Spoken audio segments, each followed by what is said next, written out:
Muy bien, que Dios les bendiga, hermanos. Vamos a hablar en esta mañana acerca de un tema muy importante que Dios nos deja en su santa palabra. Vamos a hablar acerca del discipulado. Y Dios mediante vamos a varios domingos hablar acerca de este importante tema que encontramos en la palabra del Señor. ¿Qué es el discipulado? En muchas iglesias el discipulado es solamente un estudio bíblico para nuevos creyentes, o un estudio, ¿verdad?, de la palabra del Señor, de los primeros pasos en la vida cristiana. Una especie de catequesis o una especie de instrucciones básicas para aquellos que recién están comenzando en los caminos del Señor. En muchas congregaciones es solamente un grupo de lecciones, una cantidad de lecciones, ¿verdad?, que transmiten información importante a las personas. Pero en realidad, ¿qué es el discipulado bíblico? ¿Qué es lo que el Señor Jesucristo vino a hacer aquí en esta tierra en cuanto al discipulado? ¿Por qué a sus seguidores se les llamó discípulos? ¿Y qué es lo que Cristo espera de sus discípulos? ¿Qué implica esto? ¿Qué significa esto de manera concreta y práctica a nuestras vidas? ¿Es solamente participar en una reunión? ¿Es solamente llevar el nombre de Cristo como cristianos? ¿Es solamente venir cada domingo a ser instruido en la palabra del Señor? ¿Es tomar una serie de lecciones o tomar un curso para meramente tener información de lo básico de la vida cristiana?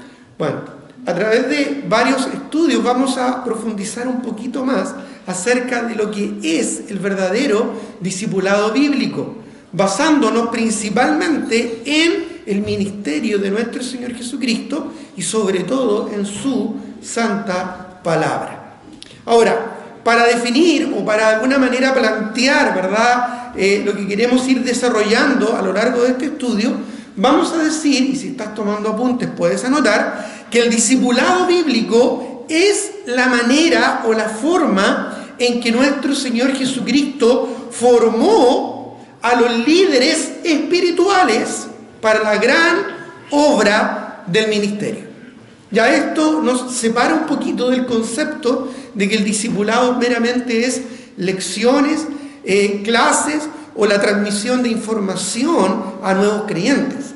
Vamos a entender que el discipulado, más que transmitir información, transmite o delega una transformación en la vida de aquellos que se disponen al discipulado. Voy a repetir esta definición. El discipulado bíblico es la manera en que nuestro Señor Jesucristo formó líderes espirituales que se necesitaba para la gran obra del ministerio que Él estaba delegando, que Él vino a iniciar en este mundo. Piensa en este concepto. Cristo es el Hijo de Dios, Dios mismo. Y Él en su eternidad consideró venir a esta tierra para cumplir un propósito no solo salvífico, no solo salvar las almas perdidas, nuestras almas perdidas, condenadas al infierno por nuestros pecados, por nuestras transgresiones, sino que también Él estableció su propia iglesia en sí mismo, en la roca que es Cristo.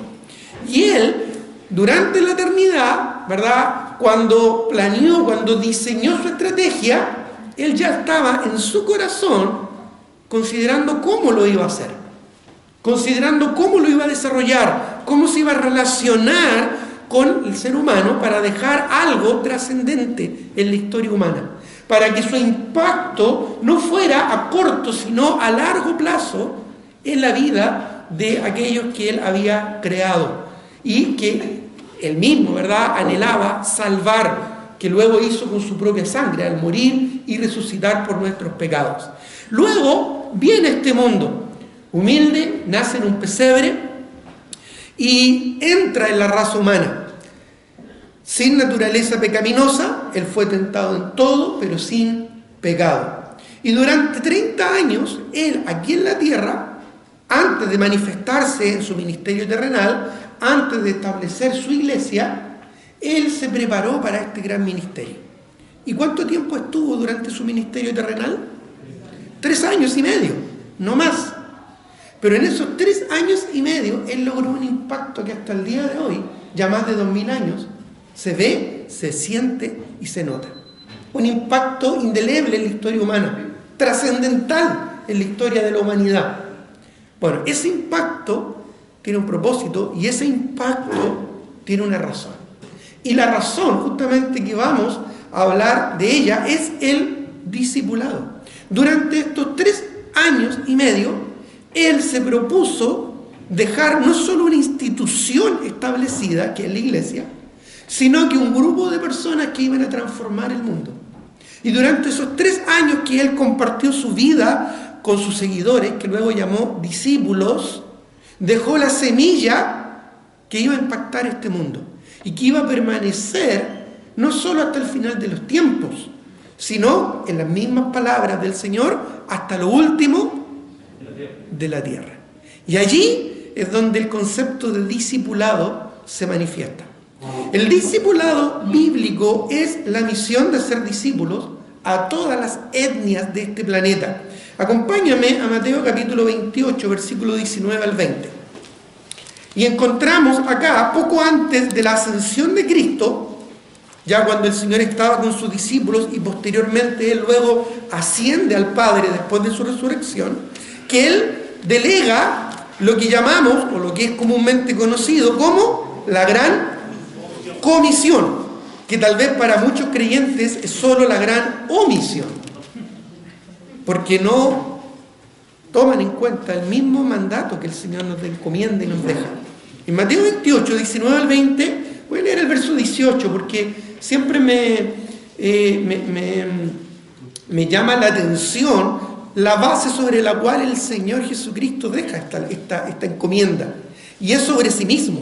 Cuando dice, por ejemplo, en el verso 18, y Jesús se acercó, esto es a sus discípulos, y les habló diciendo: toda potestad me es dada en el cielo y en la tierra.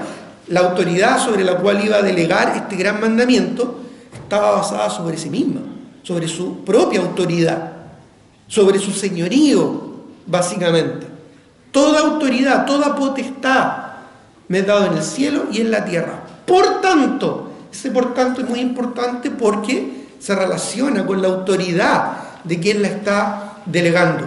Por tanto, id y haced discípulos a todas las naciones, bautizándoles en el nombre del Padre, y del Hijo y del Espíritu Santo, enseñándoles que guarden todas las cosas que yo os he mandado, y aquí yo estoy con vosotros todos los días, hasta el fin del mundo. Vamos a orar antes de continuar con la enseñanza en esta mañana. Señor, te doy gracias por tu palabra, nos encomendamos ante ella para que tu palabra transforme nuestra mente, nuestra actitud, pero sobre todo nuestro corazón. Y así poner en práctica, hacer carne tu palabra, no siendo oidores olvidadizos, sino hacedores de tu palabra. Nos encomendamos en tus manos, Padre, en el nombre de Jesús. Amén. Vamos a hablar en un momento más acerca de lo que es la Gran Comisión y cómo entenderla adecuadamente. Pero básicamente quiero establecer los lineamientos principales de lo que implica el discipulado. Ya dijimos que el discipulado es un plan de trabajo espiritual, básicamente por medio del cual colaboramos con el Espíritu Santo en formar, esta palabra es importante, formar, que acompaña también la idea de transformar un convertido, un hijo de Dios, convertido, ¿verdad?, por la gracia de Jesucristo, en un líder espiritual. La formación de un convertido dispuesto y dócil, porque vamos a aprender que estos son aspectos muy relevantes en el desarrollo y en el crecimiento de un discípulo, la disposición y la docilidad, que es la capacidad de ser moldeados, de ser cambiados, de ser transformados a la imagen de Cristo, y transformarlo en un discípulo maduro, completo, como dice la Escritura, usado por Dios, que Dios va a usar en su obra y que naturalmente se va a multiplicar en otros discípulos. Yo sé que estoy hablando de varios conceptos que estoy tratando de definir, y uno a uno, no solo hoy, sino en otros domingos, vamos a ir también comprendiéndolos o profundizando un poco más en ellos, para luego ya poder tener un entendimiento más completo de lo que es el discipulado. No se puede en un solo mensaje definir completamente o mayormente lo que es el discipulado, algo que tomó 3 años en la vida y ministerio del Señor Jesucristo aquí en la tierra con sus discípulos.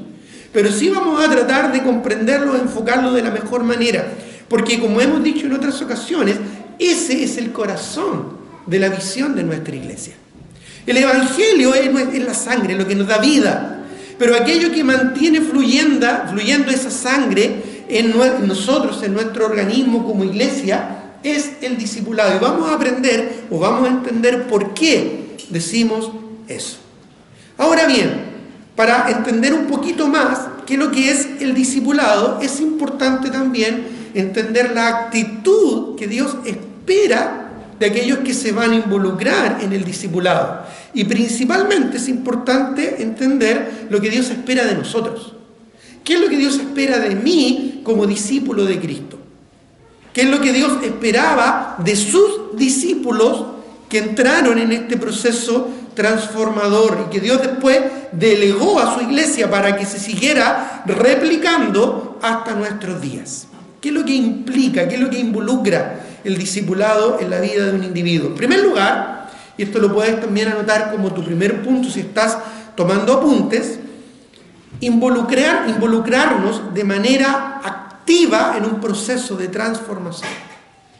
Si el discipulado es un proceso de transformación, me estoy involucrando de una manera activa en ese proceso, siendo los discípulos que debemos ser, y no solo haciendo lo que queremos o lo que se nos ocurre hacer. Nunca olvides que Dios está más interesado no tanto en lo que hacemos para Él, sino en lo que somos ante Él. Él quiere transformar nuestra vida, nuestro corazón, nuestro entendimiento, no solo nuestra forma de hacer las cosas.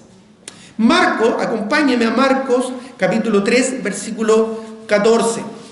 Porque acá vemos resumido muy bien lo que significó, lo que implicó el ministerio de discipulado de Cristo sobre la vida de sus discípulos. Marcos capítulo 3, versículo 14. Marcos capítulo 3, versículo 14. Voy a leer el versículo 13 para entender o tener un poquito más del contexto. Dice, después subió al monte, en el verso 13 de Marcos capítulo 3, después subió al monte, ya en otras porciones como en Lucas, por ejemplo, dice que pasó la noche orando, y al día siguiente, dice acá, o añade acá en el libro de Marcos, y llamó así a los que él quiso. Y luego dice, y vinieron a él, los tomó aparte para sí. Esto tiene que ver claramente con lo que es el concepto de iglesia. Eclesia, que es la palabra usada para iglesia, significa literalmente eso, tomados aparte. Eclesia, reunidos aparte. Muy bien, el Señor Jesucristo hizo exactamente esto. Y ellos vinieron a Él porque Él los fue a buscar. Recordemos siempre que nosotros amamos a Dios porque Él nos amó primero, ¿verdad? Y en el versículo 14 dice, y estableció a 12 para que estuviesen con Él y para enviarlos a predicar. Y aquí, en forma muy sencilla, vemos descrito, por decirlo de una manera, el plan de discipulado del Señor Jesucristo. En primer lugar, para que estuviesen con Él. Eso que lo vemos de manera, o que lo leemos de manera tan frugal, ¿verdad? Tan ligera, tiene una implicancia tremenda en la vida de los discípulos, porque eso transformó sus vidas. Cristo vio a simples pescadores, se acercó y les dijo, venid en pos de mí y os haré pescadores de hombres. Y los transformó. En 3 años los transformó para ser los líderes que él necesitaba en la iglesia que él estaba fundando y estableciendo en su ministerio terrenal. Él tomó a estos hombres y invirtió su vida en ellos porque ellos iban a ser los que iban a llevar a cabo la obra del ministerio. Recuerda que Cristo, después de 3 años y medio de su ministerio terrenal, ascendió al Padre. Después de la resurrección, se fue a la presencia del Padre. Así que serían sus discípulos los que iban a llevar adelante la tremenda labor que Cristo vino a iniciar aquí en la tierra.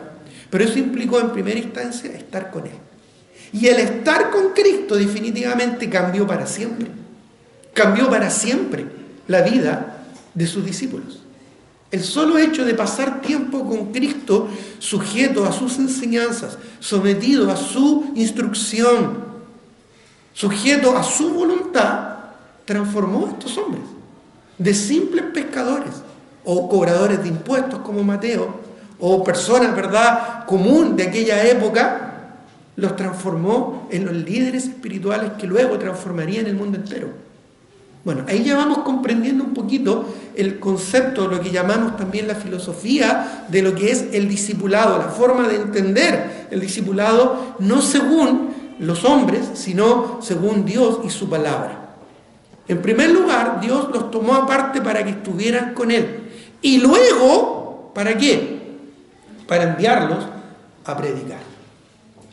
Es decir, primero hay un proceso de relación que iba a resultar en una transformación de sus vidas para luego entrar en un proceso de servicio y de utilidad. Muchas veces llegamos al Señor muy contentos, muy agradecidos de la gracia salvadora de Dios en nuestra vida y queremos servirle, pero no olvides que Dios primero tiene que trabajar en nosotros antes de comenzar a trabajar a través de nosotros. Dios primero nos quiere transformar. No es la habilidad humana, no es la capacidad humana, no es nuestra inteligencia o nuestras habilidades lo que van a impresionar a Dios o lo que Dios quiere usar para su gloria. Dios, por ejemplo, Cristo podría haber tomado para sí a personas destacadas de aquella época. Fariseos con mucho conocimiento de la Escritura, tal vez saduceos con muchas conexiones políticas de aquellos días, tal vez personas importantes, ¿verdad?, de aquella época, personas sabias o inteligentes, o con muchos recursos, con mucho dinero para poder lograr mayores objetivos terrenales durante su ministerio, pero Él no lo hizo. Él escogió a personas comunes y corrientes. Los del vulgo, como en algún momento los enemigos del cristianismo, peyorativamente, ¿verdad?, hablaron acerca de ellos. Y que luego transformaron el mundo entero y que fueron conocidos como una plaga, incluso por los enemigos del cristianismo, que estaba llenando el mundo entero con su doctrina. Entonces el Señor acá describe de alguna manera lo que Él hizo en el proceso de discipulado, porque los tomó para sí, para que estuviesen con Él, y luego dice, enviarlos a predicar. Y aquí tenemos, fíjate, algo bien interesante. Esa palabra, enviarlos, en el original en que fue escrito el Nuevo Testamento, ¿sabes qué palabra es? Una palabra conocida por nosotros. Comparando escritura con escritura, no necesitábamos saber de los idiomas originales para entenderlo. La palabra enviado en la escritura también se traduce como, lo escucho, como apóstol. La palabra apóstolos en el griego. Pero el Señor usaba intercambiablemente esta palabra. Entonces, para resumir la idea, el discipulado que el Señor Jesucristo desarrolló básicamente se componía de dos partes. Primero, formarlos como discípulos para luego usarlos como apóstoles. ¿Qué significa? Etimológicamente, enviado. No hay más profundidad que ella. Es decir, los preparó, los capacitó, trabajó en sus vidas para que sus vidas fuesen transformadas y luego para usarlos con un propósito, para su propia gloria. En el contexto, ¿verdad?, de la institución que él mismo estaba fundando o estableciendo sobre sí mismo. Cuando él dijo sobre esta roca, refiriéndose a sí mismo, edificaré mi iglesia. Ahora, estos discípulos entonces se sometieron a una relación sumisa y a una dirección transformadora, cercana, y aquí voy a usar una palabra que a veces nos cuesta digerir, ¿ya? Nos cuesta mucho digerir. Voy a repetir la idea, se sometieron a una relación sumisa, a una dirección transformadora, cercana, relacional, ¿verdad?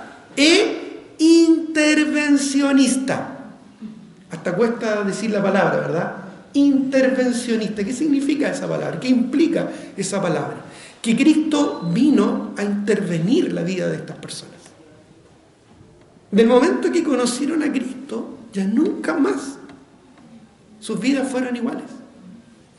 Su vida cambió. Cambió completamente, radicalmente.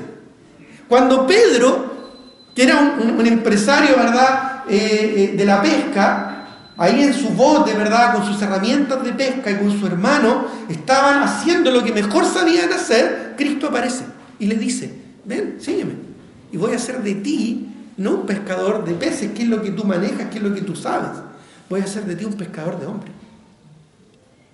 Y su vida dio un giro completo, de una dirección a otra.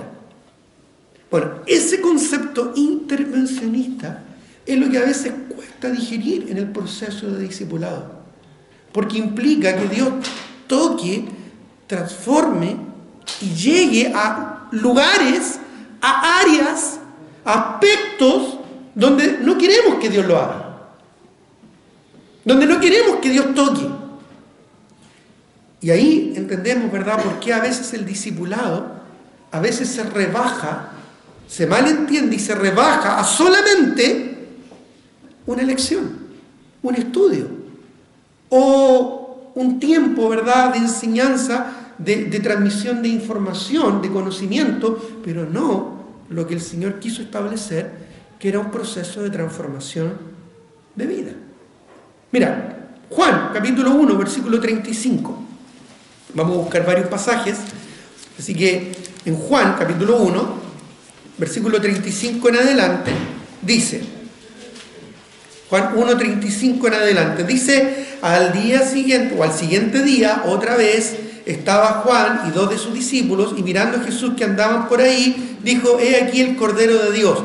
Le oyeron hablar los discípulos y siguieron a Jesús. Y volviéndose Jesús y viendo que le seguían, dijo: ¿qué buscáis? Ellos le dijeron: Rabí, que traducido es maestro, ¿dónde moras? Estos ya eran discípulos de Juan el Bautista, pero ahora iban a ser discípulos de Jesús. Y le preguntan: ¿dónde moras? ¿Dónde vives? Y esta pregunta es muy contingente y muy atingente. ¿Por qué? Porque era el lugar donde ellos iban a estar con él. Implicaba, el ser un discípulo, implicaba no solo ir a un encuentro con la persona, sino vivir con la persona, convivir día a día con aquella persona para aprender de su oficio y de su vida. Les dijo el verso 39, venid y ved. Fueron y vieron donde moraba y se quedaron con él aquel día, porque era como la hora 10. Andrés, hermano de Simón Pedro, era uno de los que habían oído a Juan y habían seguido a Jesús. Recuerda que después Andrés le habla de Jesús a su hermano Pedro. Este halló primero a su hermano Simón, ahí está, y le dijo: hemos hallado al Mesías, que traducido es Cristo, y le trajo a Jesús. Y mirándole Jesús le dijo: tú eres Simón, hijo de Jonás, tú serás llamado Cefas, o Pedro, que quiere decir Pedro. Bueno, aquí tenemos, ¿verdad?, el llamado de los discípulos del Señor.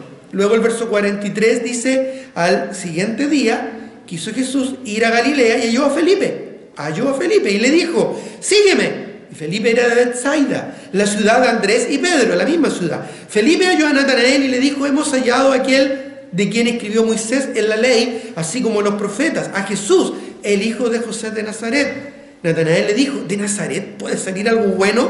No tenía muy buen prestigio Nazaret en ese tiempo, a propósito.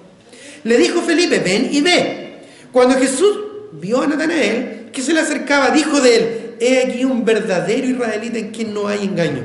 Le dijo Natanael: ¿de dónde me conoces? Respondió Jesús y le dijo: antes que Felipe te llamara, cuando estabas debajo de la higuera, te vi. Cristo, el Hijo de Dios. Respondió Natanael y le dijo: Rabí, tú eres el Hijo de Dios, porque tú eres el Rey de Israel. Tú eres el Rey, de Israel. Respondió Jesús y le dijo: porque te dije, te vi debajo de la higuera, ¿crees? Y luego le añade: cosas mayores que estas verás. Como algo continuo, porque Dios iba a manifestarse en la vida de Natanael para transformar su vida en un proceso transformador. Aquí yo anoté algunas palabras que tú después las puedes subrayar, anotar o simplemente considerar. mirando, el Señor mirando a su alrededor, ¿verdad? También los discípulos mirando el ministerio de la enseñanza de Cristo. Le oyeron hablar, siguieron a Jesús, volviéndose, viendo, le preguntan, ¿dónde moras? Venid y ved, les dice el Señor. No solo le explica, sino que les hace parte de su vida íntima. Fueron y vieron, luego dice, se quedaron, oyeron, le siguieron. Hemos hallado, dice Felipe a Natanael. Luego le trajo, lo mismo que Andrés a Pedro. Mirándole, el Señor después le mira también y le dice, sígueme.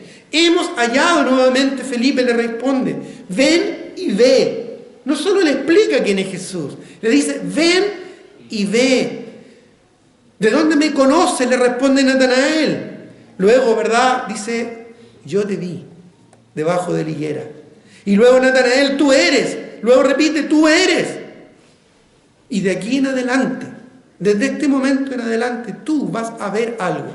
Fue lo mismo que después el apóstol Juan, aquí que el que está escribiendo en su primera epístola, al principio dice, lo que hemos visto y oído, eso os anunciamos. La relación que Cristo estableció con sus discípulos fue eso, una relación. No fue meramente una instrucción, no es que Cristo se instaló en un lugar para transmitir enseñanza. No es que Cristo comenzó, ¿verdad?, en un lugar, un centro de información o de transmisión intelectual. Él vino a involucrarse con personas que iban a ser transformadas y luego usadas para su obra, para su gloria. Mira, Marcos capítulo 1, versículo 21. Marcos capítulo 1. Marcos capítulo 1, versículo 21 en adelante. Marcos 1, 21 en adelante. Dice, y entrando en Capernaum, dice, y los días de reposo, es decir, algo constante, continuo, no solo un día, entrando en la sinagoga, enseñaba. Era una costumbre que Cristo tenía allí en Capernaum. Y se admiraban, dice, de su doctrina, porque les enseñaba como quien tiene autoridad y no como los escribas. Pero había en la sinagoga de ellos un hombre con espíritu inmundo que dio voces, diciendo, ¿qué tienes con nosotros, Jesús Nazareno? ¿Has venido para destruirnos? Sé quién eres, el Santo de Dios. Porque los demonios saben quién es Jesús. De hecho, el apóstol Pedro luego dijo, ¿verdad?, en su epístola, que aún los demonios creen y tiemblan ante el Señor. Bueno, dice el verso 25, pero Jesús le reprendió, diciendo, cállate y sal de él. Y el espíritu inmundo, sacudiéndose con violencia y clamando a gran voz, salió de él. Y todos se asombraban de tal manera que discutían entre sí, diciendo, ¿qué es esto? ¿Qué nueva doctrina es esta que con autoridad manda aún a los espíritus inmundos y le obedecen? Los discípulos primero comenzaron a conocer de Cristo su autoridad. ¿Quién era Cristo? Y luego cómo seguirle a Él. Una autoridad transformadora. Ahí en Marcos capítulo 4, versículo 35, 4:35 dice, con muchas parábolas como estas, les hablaba la palabra conforme a lo que podían oír. Y sin parábolas no les hablaba, a sus discípulos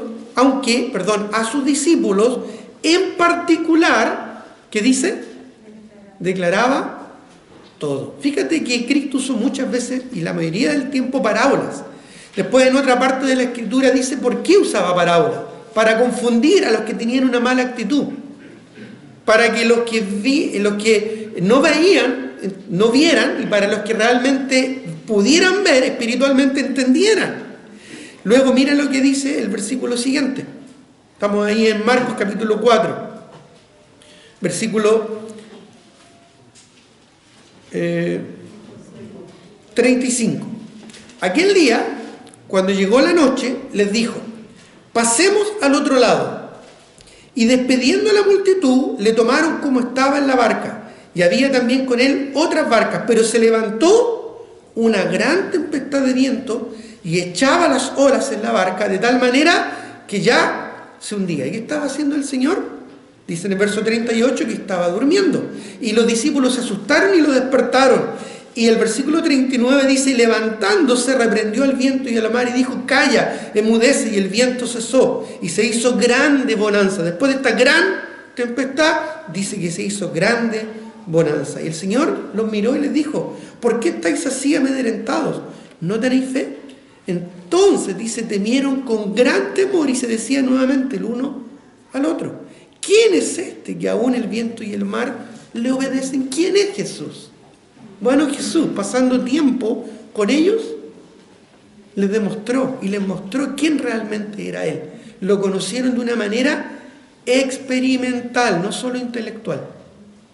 En muchos discipulados hoy en día simplemente o solamente se busca transmitir conocimiento e información intelectual, tratar de explicar quién es Jesús, y muchos nos conformamos solamente con entender quién es Jesús. Pero aquí vemos a un Cristo intervencionista que llega a la vida de una persona para que realmente conozca quién es Él, para que en sus pruebas, en sus luchas, en sus conflictos y en sus desafíos pudieran conocer realmente quién era Jesús. Muchos procesos de discipulado paran, se detienen o se estancan. ¿Saben por qué? Porque las personas empiezan a experimentar problemas. Entonces muchos prefieren solucionar primero esos problemas para poder dedicarse, ¿no es cierto?, mejor al discipulado. Es como lo más común hoy en día. Pero ahí hay un error garrafal. ¿Sabes por qué? Porque justamente a través de esos problemas, en medio de esos problemas y esas dificultades, en medio del conflicto y de las cosas que no salen como uno quiere que salgan, en medio de las frustraciones de la vida, en donde Cristo quiere formar nuestros corazones. No solo informar nuestro entendimiento y nuestro intelecto. Cristo impactó la vida de sus discípulos porque ellos estuvieron dispuestos a seguir a un hombre que era capaz de controlar el viento, el mar, la naturaleza, era capaz de controlar los espíritus inmundos, era una persona que hablaba con autoridad, porque vivía lo que predicaba y ellos podían aprender no solo de lo que enseñaba, sino de lo que vivía. Cuando él enseñaba en parábolas, muchos no le entendían, pero luego él aparte se apartaba con sus discípulos y les enseñaba más cercanamente, y luego ellos podían apreciar en relación, en contexto, quién era Cristo y cómo seguirle a Él. Los discípulos apreciaron su autoridad, aprendieron su doctrina e imitaron su estilo de vida en un contexto relacional. Forjaron su carácter, desarrollaron su madurez, establecieron su actitud espiritual, enfrentando los problemas comunes y cotidianos de la vida. Ellos no solo se apartaron para tener una clase con el Señor, ellos en realidad vivieron en clase con el Señor. Ellos, en medio de sus luchas, en medio de sus debilidades, porque ellos también probablemente tenían muchos problemas de carácter y debilidades personales, ellos no esperaron estar bien para poder ahí dedicarse a Cristo. Cristo llegó a sus vidas en el momento quizás más inoportuno, pero lo tomaron, pero Cristo los tomó y los transformó. Cristo los llamó para que estuvieran con Él y luego, al formarlos, enviarlos a predicar y transformarlos en apóstoles. En otras palabras, se sometieron no a una instrucción, no a una clase, sino que se sometieron a un proceso de discipulado transformador para hacer lo que el Señor esperaba de ellos, es decir, apóstoles, enviados. Miren lo que dice Lucas 6:13. Lucas capítulo 6. Y estoy solamente escogiendo algunos pasajes de cada uno de los evangelios para solamente establecer este punto importante. Siempre el Señor Jesucristo trabajó con ellos con este enfoque. Lucas capítulo 6, versículo 13, cuando dice: y cuando era de día, llamó a sus discípulos y escogió a 12 de ellos, a los cuales también llamó apóstoles. Retrocedamos a Marcos capítulo 1, versículo 17. Si no alcanzas a llegar a estas citas, anótalas, después las puedes escudriñar en casa, o simplemente pon mucha atención. Recuerda que después igual está el video para que puedas repasarlo. Marcos capítulo 1, versículo 17 dice: y les dijo Jesús: venid en pos de mí y haré que seáis pescadores de hombres. Me gusta esta frase como la conjuga Marcos, más que como la vemos en el libro de Mateo, porque lo describe mucho mejor el proceso. Cuando dice, les dijo Jesús, venid en pos de mí, hay una relación con él, ¿verdad? En pos de mí no es solo estén un rato conmigo, no, síganme, vivamos juntos, compartamos, déjenme que esté con ustedes y ustedes van a estar conmigo. Y luego dice, y haré, hay un proceso de transformación. No es solo algo espontáneo, dice haré. Cuando se hace la típica pregunta, ¿un discípulo nace o se hace?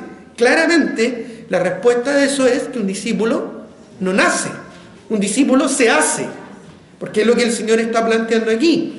Dice el versículo, y haré que seáis pescadores de hombres. No solo haré que pesquen, y esto vamos después a profundizar un poquito más. No solo que pesquen, no solo que aprendan a pescar, no solo que conozcan las técnicas para pescar mejor, sino, ¿cómo dice la Escritura? Haré que seáis pescadores de hombres. Seáis pescadores de hombres. Hoy en día, tristemente, muchas personas se definen por lo que hacen o por lo que estudian. No, yo soy un arquitecto, yo soy un médico, yo soy un ingeniero, yo soy un doctor, o lo que sea. Pero en realidad el Señor Jesucristo quería transformar a sus discípulos en ser lo que Él quería que ellos sean. ¿Te das cuenta? Nuevamente, Dios está más interesado no en lo que hago, o en lo que doy, o en lo que logro, o en las capacidades que tengo, sino en lo que soy.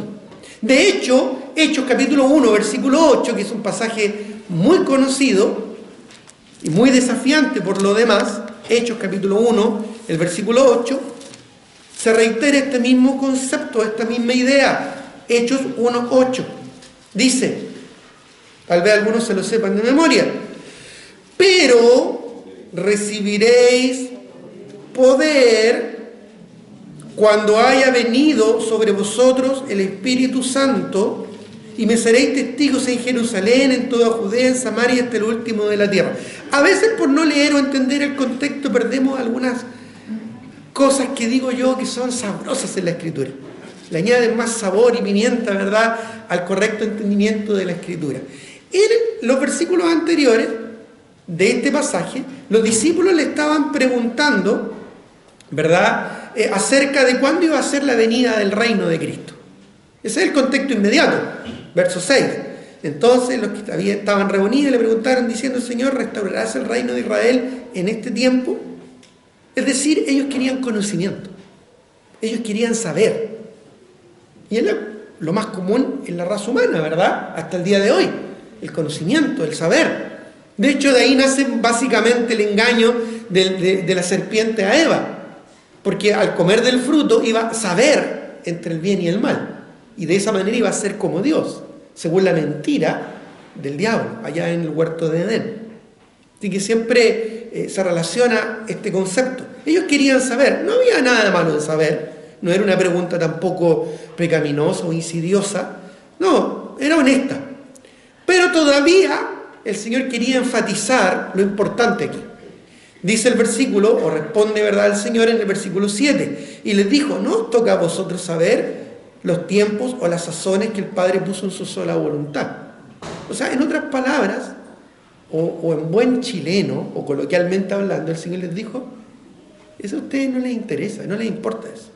O más bien, ¿verdad?, no se metan en eso, ¿ya? Eso no les corresponde a ustedes saber. ¿Por qué? Y mire lo que dice la primera palabra que usa en el versículo siguiente, en el versículo 8. ¿Cuál es la primera palabra que usa? Pero, un contraste. Así que el Señor les dijo a sus discípulos del conocimiento que ellos querían tener, eso, muchachos, a ustedes no les incumbe. Eso fue lo que le dijo, básicamente. Eso está en el conocimiento de Dios Padre, y solo Él tiene ese conocimiento y esa potestad. Eso a ustedes no les incumbe. No te metas donde no te incumbe. No metas tus narices donde no te corresponde. Pero, en contraste a esa búsqueda del mero entendimiento, dice, y luego añade el versículo 8, pero recibiréis poder cuando haya venido sobre vosotros el Espíritu Santo. ¿Poder para qué? Este poder, ¿verdad? Qué rico recibir poder, pero el poder no es un fin en sí mismo. Es instrumental para un propósito.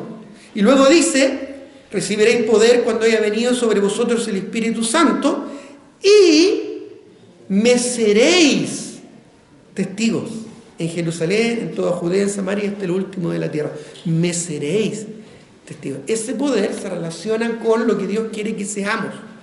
No hemos recibido espíritu de cobardía, dice Pablo a Timoteo, sino de poder, de amor y de dominio propio.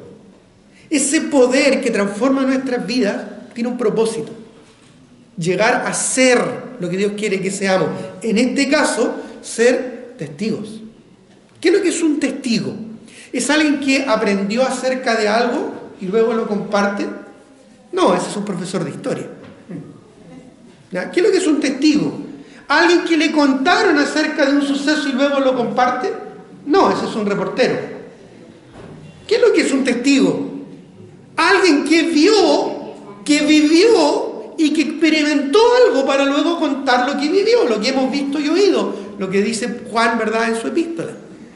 Bueno, me seréis testigos. Esa palabra es muy interesante, me seréis testigos. La palabra testigo, en el idioma en que fue escrito el Nuevo Testamento, el griego común de aquella época, ¿sabes qué palabra era? La palabra mártures. De ahí viene la palabra mártir, la raíz de la palabra mártir. En otras palabras, el Señor les dijo, en vez de preocuparse de conocimiento, ustedes van a ser de mí mártires. ¿Qué es lo que es un mártir? Alguien que dedica su vida a algo y que incluso está dispuesto a perderla, su vida aquí en la tierra, por aquello a lo que se dedica. Interesante, ¿verdad? Ser lo que Dios quiere que seamos. Ser testigos. ¿Por qué venimos a la iglesia? ¿Solo a recibir? ¿O a ser desafiados, capacitados para hacer lo que Dios quiere que seamos? Porque eso tiene que ver con el discipulado. Cada reunión, cada actividad, cada ministerio es parte del proceso de discipulado. Dios te está formando. Si se puede lograr en un contexto más individual, más personal, uno a uno, tanto mejor, es más rápido, más eficiente. Pero a través de la experiencia cristiana Dios quiere formar algo en tu vida. No solo darte a entender algo, sino que tú puedas experimentar un proceso de transformación y ser lo que Dios quiere que sea. El enfoque o uno de los objetivos más relevantes en el discipulado tiene que ver con las misiones. De hecho, no te olvides que Cristo, acuérdate Marcos 3:14, llamó a sus discípulos para que estuvieran con Él y luego para, ¿te acuerdas?, enviarlos a predicar. O sea, Dios primero quería tomar un grupo de discípulos para transformarlos en apóstoles, en enviados, usando etimológicamente la palabra en sí. Ahora, ¿sabes cuál es la primera mención de la palabra misión en la Biblia? La primera vez que se usa esta palabra en la Escritura. Llama mucho la atención. Esto establece siempre una pauta. Esto es parte de algunos principios de estudio bíblico, algunas reglas o normas de hermenéutica. La regla de la primera mención. La primera vez que aparece una palabra en la Biblia establece una pauta que generalmente se repite a lo largo de ella. Bueno, la primera vez que aparece la palabra misión en la Biblia está en 1 Samuel 15. Busquémoslo. 1 Samuel 15. En el Antiguo Testamento, 1 Samuel, capítulo 15. Versículo 1 en adelante. En el contexto, Israel desecha a Samuel y a Dios como su rey y establece a Saúl como rey de Israel. Esto no agrada a Samuel, esto es permitido en la voluntad permisiva de Dios, y Saúl llega al trono. Después Samuel, el profeta de Dios de aquel tiempo, dijo a Saúl: Jehová me envió a que te ungiese por rey sobre su pueblo Israel. Ahora pues está atento a las palabras de Jehová. Está atento a las palabras. Así ha dicho Jehová de los ejércitos: yo castigaré lo que hizo Amalec a Israel al oponérsele en el camino cuando salía de Egipto. Cuando Dios liberó a Israel de Egipto, de la esclavitud egipcia, lo llevó por el desierto y luego lo quiso introducir en la tierra prometida, los de Amalek le dijeron: no, tú no pasas por nuestro territorio. Y los trató muy mal. Tuvieron que hacer una vuelta mucho más larga. Entonces ahora Dios quería que Saúl hiciera venganza de aquello. Verso 3. Ve pues, hiere a Amalek y destruye todo lo que tiene, y no te apiades de él. Mata a hombres, mujeres, niños y aún los de pecho, vacas, ovejas, camellos y asnos. Saúl pues convocó al pueblo y les pasó revista en Telaim 200.000 de a pie y 10.000 hombres de Judá. Y vinieron a Saúl a la ciudad de Amalek y puso emboscada en el valle. Y luego les da instrucciones, ¿verdad?, para que destruyeran a Amalek. Dice: y dijo Saúl a los ceneos: idos, apartados, salid de entre los de Amalek, para que no os destruya juntamente con ellos, porque vosotros mostrasteis misericordia a todos los hijos de Israel cuando subían de Egipto. Ahí Saúl hizo algo inteligente, apartó a un grupo de personas que se portaron bien con ellos, entonces fue misericordioso con ellos. Y verso 7, quizás por este hecho se sintió muy bien y muy compasivo Saúl, pero dice el verso 7: y Saúl derrotó a los amalecitas desde Ávila hasta llegar a Shur, que está al oriente de Egipto, y tomó vivo a Agag, rey de Amalek, pero todo el pueblo mató a filo de espada. Y Saúl y el pueblo perdonaron a Agag, a este rey, y a lo mejor de las ovejas y del ganado mayor, de los animales engordados, de los carneros, y todo lo bueno, porque lo malo no les servía, así que lo destruyeron seguramente, lo bueno, y no quisieron destruir más. Todo lo que era vil y despreciable destruyeron. Y vino palabra de Jehová a Samuel diciendo. Quizás hasta ahí, si no conociéramos realmente las intenciones del corazón, estaría más o menos todo bien, ¿verdad? Aceptable. Pero no era lo que Dios le había dicho. Si pusiste atención al principio de las instrucciones, ya sabrás o ya te habrás dado cuenta que no era lo que Dios le había pedido. Dice el verso 11: me pesa haber puesto por rey a Saúl. Mire cómo dice: me pesa. Esto es lo que está diciendo Dios a través del profeta. Me pesa haber puesto por rey a Saúl, porque se ha vuelto de en pos de mí y no ha cumplido mis palabras. Y se apesadumbró Samuel y clamó a Jehová toda aquella noche. Se puso triste.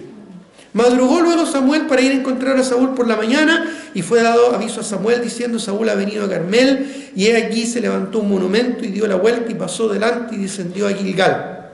Y vino pues Samuel a Saúl, y Saúl le bendijo: bendito seas tú de Jehová, yo he cumplido las palabras de Jehová. Saúl estaba convencido de que había hecho bien. Así a veces nosotros nos autoconvencemos de que estamos bien. No, si yo estoy bien. No, si yo tengo todo bajo control en mi vida espiritual. Verso 14.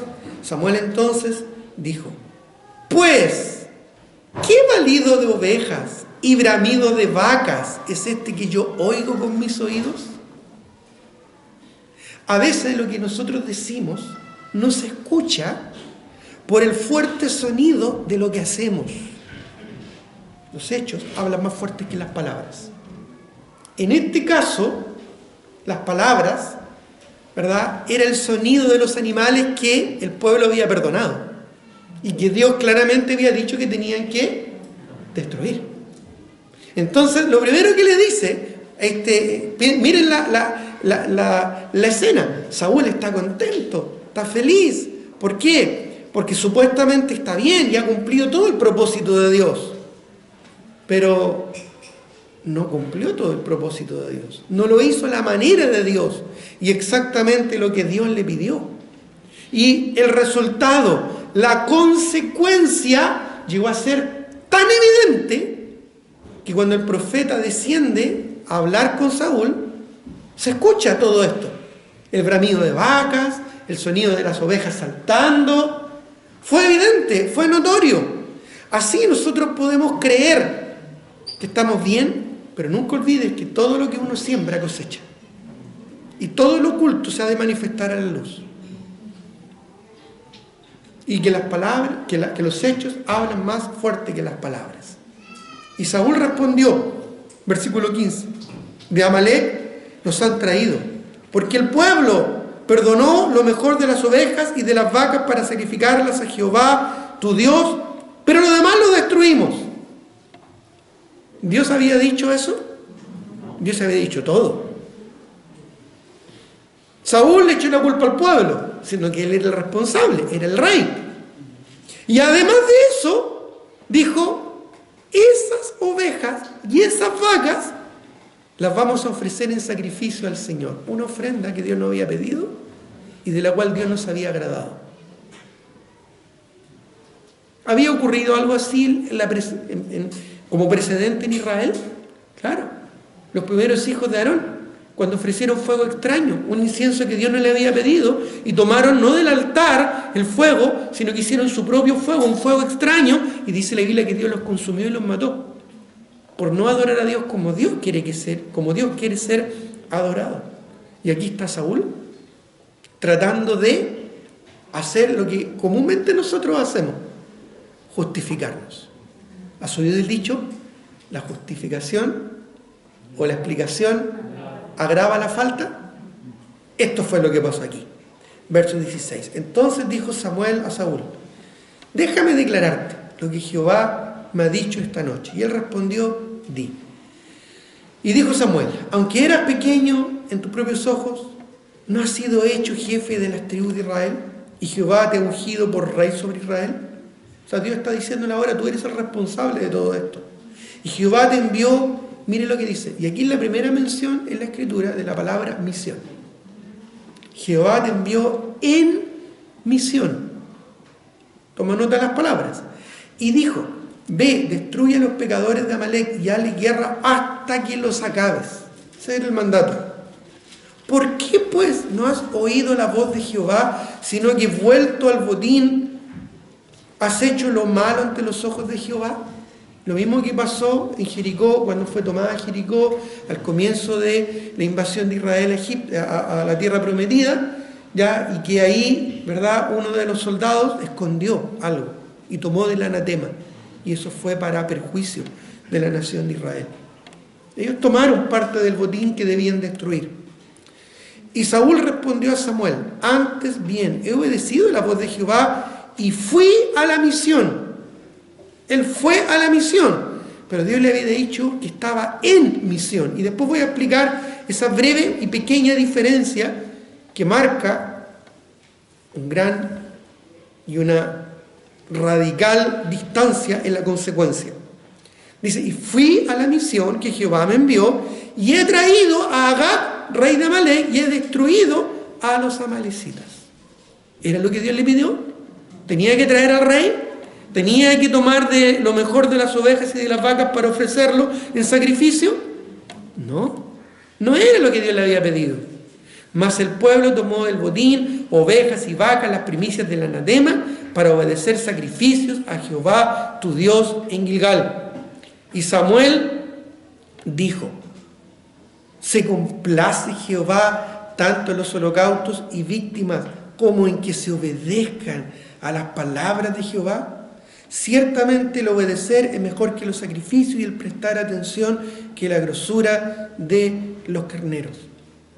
¿Sabes lo que hace la diferencia entre un oidor olvidadizo, como dice Santiago, y un hacedor de la palabra?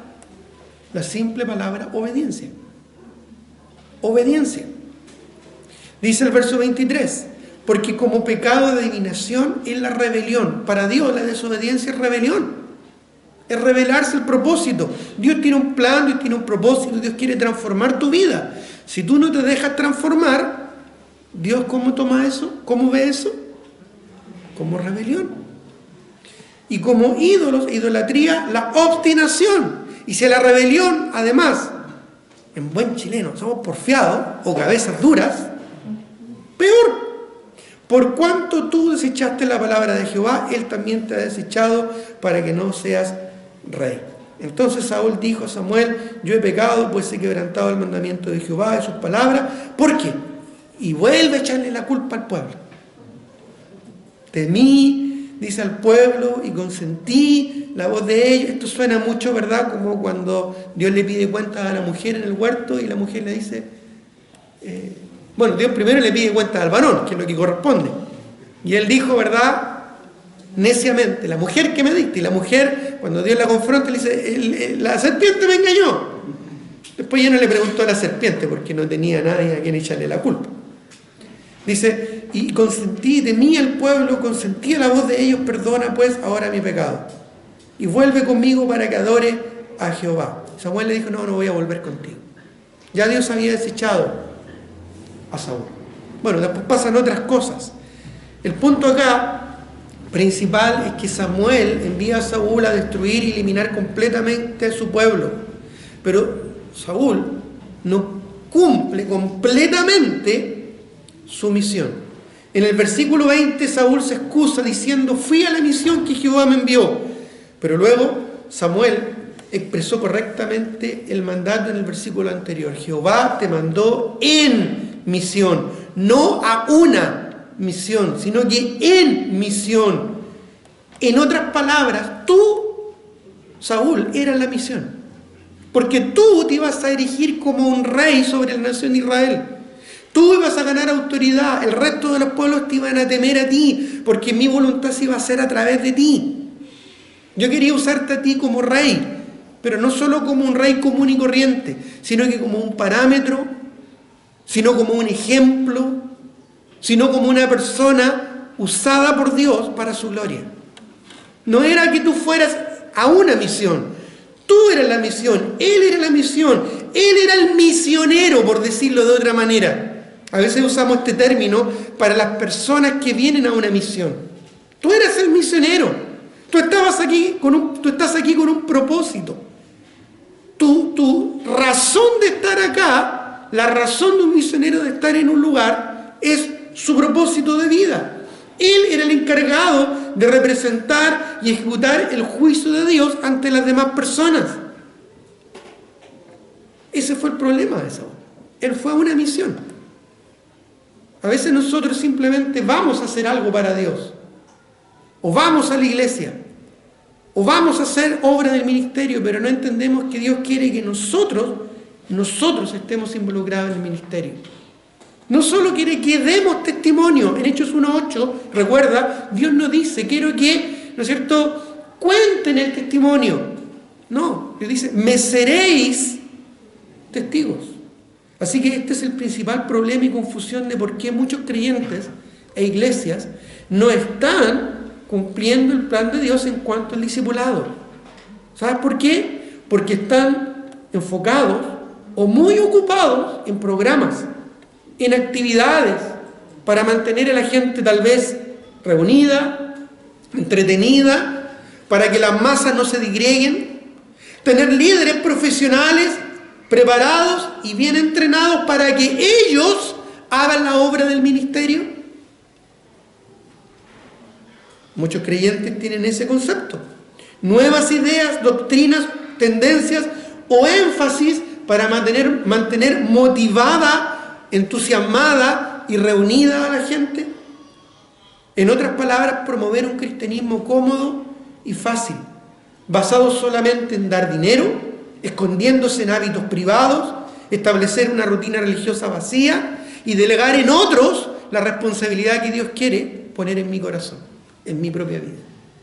La obra del ministerio es para cada creyente y el propósito de una iglesia es perfeccionar a los santos para la obra del ministerio, para hacer lo que Dios quiere que hagamos. No es solamente tocar un instrumento, no es solamente cantar, no es solamente venir a la iglesia, no es solamente hacer los baños, no es solamente ayudar a acomodar, no es solamente saber buscar los versículos en la Biblia. Es lo que Dios quiere hacer con tu vida. Es la transformación que Dios quiere hacer en tu ser. Es lo que Dios quiere hacer contigo, donde Dios te dice... donde tú dices, no, yo estoy bien, y Dios te dice, no, no estás bien, yo quiero hacer algo mejor de tu vida. Es cuando tú dices, no, yo estoy tranquilo, no, yo no quiero que estés tranquilo, yo quiero meterte en problemas, para que tú crezcas, para que tú madures, para que tu carácter se enaltezca. No, es que yo estoy seguro aquí, no me muevan de aquí. No, Dios quiere moverte, Dios quiere exponerte, Dios quiere que abras tu corazón y te expongas. Porque Dios quiere sacar de nuestro corazón el egoísmo, el orgullo. Y Dios quiere usarme para su gloria. No es solo cantar bonito o cantar fuerte. es lo que Dios quiere hacer en nuestro interior. Es un proceso de transformación. No es simplemente ir para que otra persona más profesional o más capacitada haga la obra del ministerio. Es yo y cada uno de nosotros involucrarnos en la obra del ministerio. Nuevamente, no es hacer, sino es ser. Ese proceso transformador es lo que a muchos les cuesta entender. Es más fácil mantener entretenida a la gente en programas. Es más fácil delegar la responsabilidad en unos pocos para que hagan la tarea de muchos y solamente ir para ser ministrados. Eso fue lo que pasó, ¿verdad?, cuando se separó el clero del laico, del laicado, de la gente común, ¿verdad? Y solo un grupo de profesionales hace la obra del ministerio. Por eso es que hoy en día, ¿verdad?, tantos personajes, ¿verdad?, se llenan de títulos. Ya no es simplemente un líder, un pastor, ¿verdad? Tiene que ser un obispo, tiene que ser un apóstol, tiene que ser un querubín, no sé en qué va a parar, ¿verdad? Tiene que ser alguien más importante y más influyente. Pero eso no es lo que Dios quiere y lo que el Señor espera de cada uno de nosotros. La palabra de Dios no fue dada solo para que algunos se instruyeran y luego nosotros cómodamente recibiéramos la instrucción. Toda la Escritura fue inspirada por Dios y es útil, dice Pablo a Timoteo, para enseñar, para redarguir, para corregir, para instruir en justicia. ¿A fin de qué? A fin de que el hombre o la mujer de Dios estén preparados, perfectos, completos, preparados para toda buena obra. Entonces no es solamente venir a recibir la palabra de Dios, sino que venir a ser motivados para yo mismo involucrarme en la palabra del Señor. ¿La estás leyendo todos los días? ¿O solo abres tu Biblia cada vez que vienes a una reunión para buscar los versículos que el predicador o el maestro te pide buscar? ¿Estás estudiando la palabra todos los días? ¿Estás buscando tu propio alimento?